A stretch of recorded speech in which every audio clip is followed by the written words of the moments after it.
Hello Manoj, hello. क्या कर रही थी? बैठी हुई थी। हाँ, बैठी हुई थी। अच्छा। विष्णु जी का 10 अवतार का नाम बताओ। पहला मत्स्य, वो मछली के रूप में दिखता था। दूसरा कूर्म, वो कछुए के अवतार में दिखा था। वराह, वराह एक सुअर के अवतार में। नरसिम्हा, नरसिम्हा तो आप देखते ही होंगे।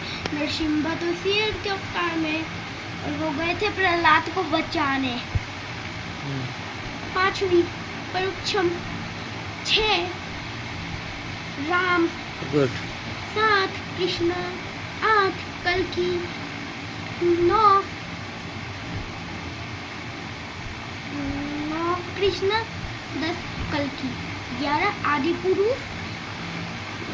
12 11 4 कुमार।